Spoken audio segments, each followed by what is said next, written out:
Tindahan ni Crush yun ah. Makabili nga. Pabili po. Ano yun? Ay, hello. Pabili po nun. Ah, sige. Andiyan po ba yung crush ko? Ay, wala siya. Natutulog siya. Sayang naman. Oh, eto na binili mo. Ay, thank you. Oh, may kailangan ka pa ba? Wala na po. Ba't nandito ka pa? Di naman po natutulog yung crush ko eh. Kulit mo naman. Natutulog nga siya. Paanong tulog? Eh, gising nga siya. Ayan o, nanonood siya.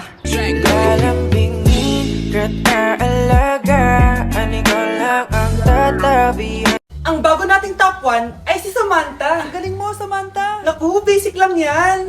Paano nangyari yun? Pasado kayong lahat, pero may isang bagsak. Si Scarlett, halatang favorite mo si Samantha. Pares lang kami ng average. Paano ako bumagsak? Di ba sinasagot mo ako? Eh, di bagsak ka ngayon? Umanda ka sa akin. A few moments later. Class, mag-behave kayo. Nandito yung principal natin. Magandang umaga, class. Kamusta yung bago nating teacher? Gusto ko pong i-report yung teacher na yan dahil may favoritism po yan.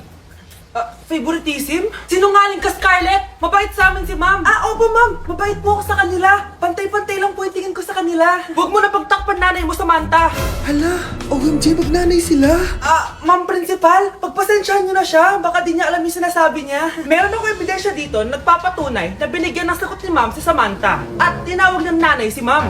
Bawal to sa school natin ah. Kayong dalawa, mag-usap tayo sa principal's office.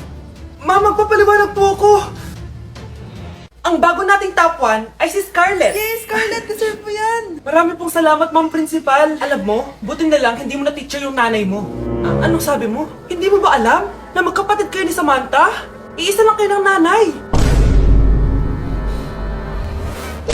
Mga anak, mag-aaral na kayo sa Lunes. Yes, sa wakas, face-to-face class na. Ayoko pa mag-aaral. Babe, magkikita na tayo.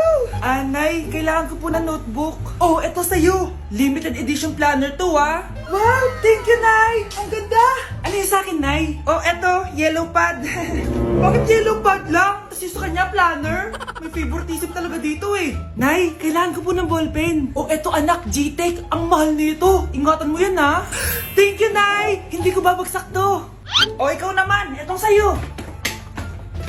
Bakit maleta, Nay? Mag-aaral na ba ako sa ibang bansa? Yan yung gagamitin mo kapag bumagsak ka dahil papalayasin na kita. 1 year later. At dahil mag-graduate na kayo, bibigyan ko ng bagong cellphone ang may pinakamataas na grades. Nay, 95 ako. Akin yung cellphone. 95 lang? Ako nga 96 na eh. Shh! Sa akin yung bagong cellphone dahil 98 ang grade ko. O ikaw, anong grade mo? Bagsak? 99 ako, Nay. At deserve ko to. I'm a bitch, I'm a boss. I'm a bitch and a boss, I'm a shine like glass. I'm a bitch, I'm a boss. I'm a bitch and a boss, I'm a shine like glass. Nay! Nakipag-break na po sa akin yung jowa ko! Disturb! Alam mo nang manloloko yung jowa mo, sige ka pa na sige! Ikalma mo yung pepe ko ah! Nagmamahal lang naman po ako, Nay eh! Kung yayaman tayo sa pagmamahal mo, go! Magpakatanga ka! Grabe naman po kayo, Nay! A few moments later. Bakit mo ko iniwan, Joshua? Joshua! Anak, di ba heartbroken ka? Meron akong binaling CD sa Quiapo. Pakinggan mo, anak, ha? Sige po, Nay. Bibitaw ng mahinahon ako. Taas ang kamay, sabay-sabay tayo. Ang baho! Sinong galing dito at may tayo pa yung inidoro? Basta ako, di ako yan, ha? Si ate. Nay, sorry. Nagtatay lang. Nagtatae? O baka buntis ka na naman? Totoo nga po, Nay. Natatay din naman ako. Siguraduhin mo hindi ka buntis, ha? Tara, punta tayo Mercury Drug. Nay, sama ako. A few moments later. Hi, Ma'am. Welcome to Mercury Drug. Ay, hello! Meron ba kayong gamot sa pagtatae? Meron po, ma'am. Sakit ng ulo ko. Naipili ka ng gamot. Ayan, kakaselfon mo yan. Isa din palang gamot sa sakit ng ulo. Okay. Anak, balita ko, everyone wins with QR transaction sa Maya. Tapos, may cashback pa. 500 po lahat, ma'am. Pwede ba magbayad gamit Maya? Yes, ma'am. We are accepting Maya. Kano lang po to? Pay your transactions using Maya QR. Ayan, okay na. Okay na po, ma'am. Thank you. Thank you. Nag-message. Nanalo ako ng 100% cashback from Maya. Congrats, Nay! Time to party!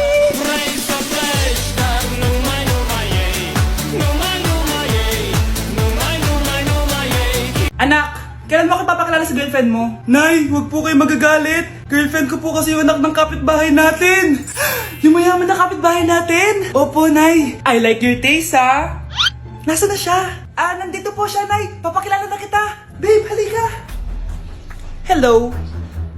Ikaw pala yung girlfriend ng anak ko. Anong pangalan mo? Ako si Kendall, ang pinakamayaman at pinakamaganda dito sa barangay nyo. I like your confidence. By the way, kumain ka na ba, Iha? Hindi pa. May masarap ba kayong pagkain dito? Oo naman, masarap ako magluto. Oh, tara, kain na tayo. Oh, ito, kain na tayo. Sarap. Yuck! Disgusting! Ang pangit na lasa! Lasang... Grabe ka naman! Nagsisisi akong pumunta pa ako dito! Babe, magpapaliwanag ako please! Ang papangit nyo! Tita! Bastos ka ha! Ikaw na nga binibigyan ng pagkain! Nag-iinarte ka pa! Tita po! Sorry na po, tita! Nay! Lumayas ka dito! Nay! Yes, anak? Alis po ako mamaya, ha? Ay, hindi, anak. Ang daming masasamang tao sa labas. Dito ka na lang sa bahay. Huwag kang aalis. Sige po, Nay. Tsaka pala, anak, may darating tayong bisita, ha? Huwag kang makulit. Few moments later. Tao po. Uy, Mars! Upo ka. Uy, Mars! Long time no see. Kamusta ka na? Ay, naku, oo nga, Mars. Ayos lang naman ako. Ikaw ba? Hi, tita. Ma, alis pala ako, ha?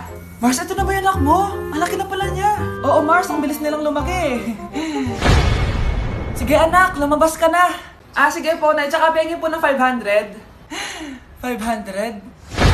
500? Eto, anak ko.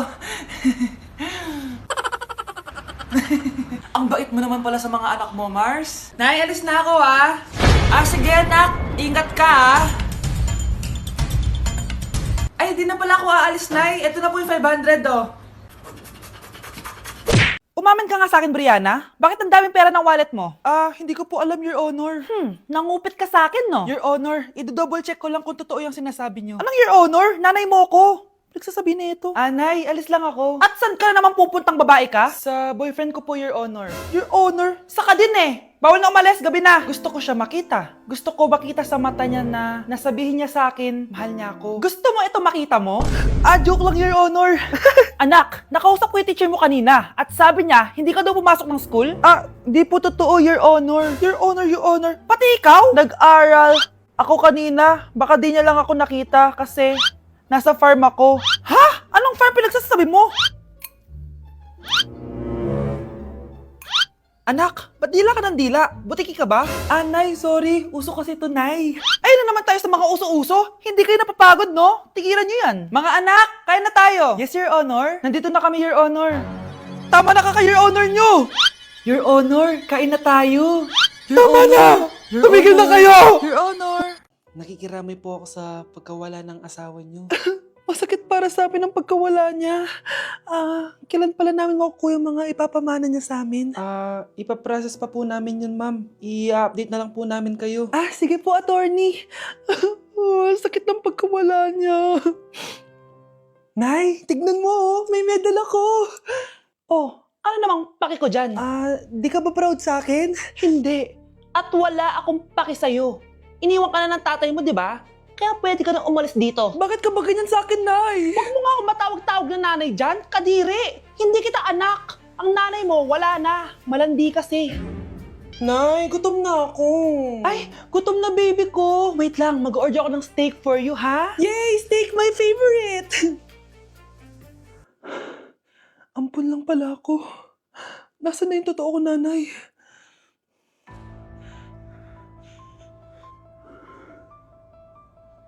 Tulog sila.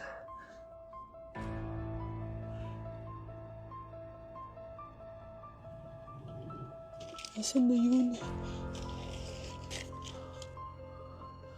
Ito ba si nanay? Ay! Sino ba ito tumatawag na to? Muntik na yun. Attorney? Hello ma'am, may update na po sa ipapamana ng namatay niyo pong asawa. Sige. Punta ka dito sa bahay. Sa wakas, ito na yung araw na pinakahihintay ko. Hoy, ikaw! Pag dumating dito si attorney, magtago ka. Hindi niya pwede malaman na may isa pang anak ang asawa ko. Ah, sige po. Ma'am, nakuha na po namin yung last will and testament ng asawa niyo. Ang nakasulat po dito ay, ang 50% ng kayamanan niya ay mapupunta po sa inyo. Ha? Mali ata yan, attorney. Dapat 100% ang mapupuntang kayamanan niya sa amin. Kami lang ang pamilya niya eh. Bali ma'am, ang nakasulat po kasi dito ay ang isang 50% po ay mapupunta sa isa niyang anak. Ano? Baka yan yung isa naming anak na nawala? Oo, sa amin na lang yan. Ako! Ako ang isa pang anak ni Ramon. Good morning, class! Na-like ng kifi ko! Na-like ng deck ko. Aba!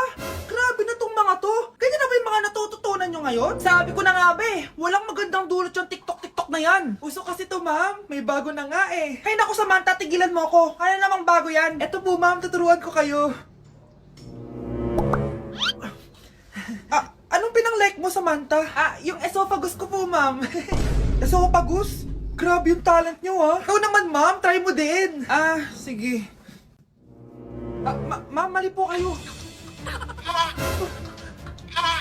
Ma'am, sumobra po kayo. Hindi na po esophagus yan. Bitukan na po yan.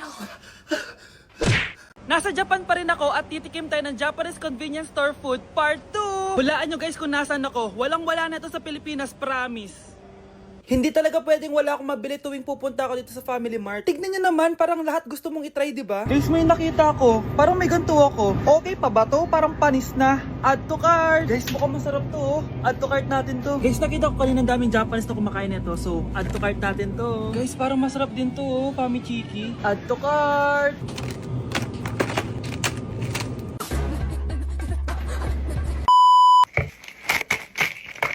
Tikman na natin! Una natin titikman na itong mukhang baya. Bakit kaya ganito kulay niya? Ito yung amoy niya, amoy mani. Unang kagat.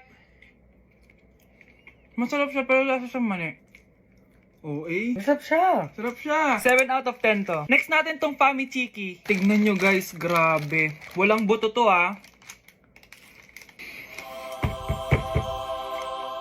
The best! Pupunta talaga ako ng Japan para lang dito. Buhay ko out of 10 to guys. Next, mag-drinks muna tayo. Sarap. Wala akong masabi. Ang sarap niya. 10 out of 10 to sa akin.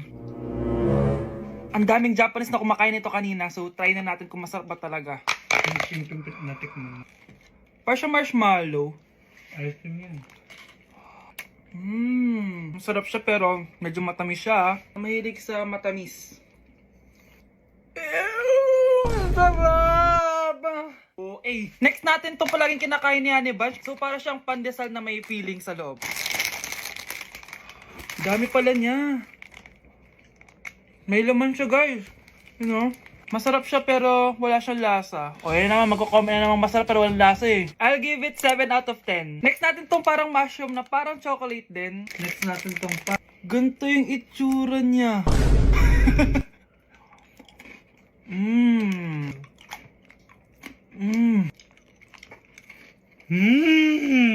Uy talaga. Masarap to guys, 9 out of 10. Okay guys, last natin tong soy sauce flavored moisturized crackers. So lasa siyang toyo. Tikman na natin. Amoy singit. So ganito yung itsura niya. Amoy singit. Wag nyo i-try guys. 1 out of 10 lang to. So yun lang naman guys, no? Kung gusto nyo ng part 3, mag-comment lang kayo dyan. And malapit na kami umuwi sa Pilipinas. Bye-bye!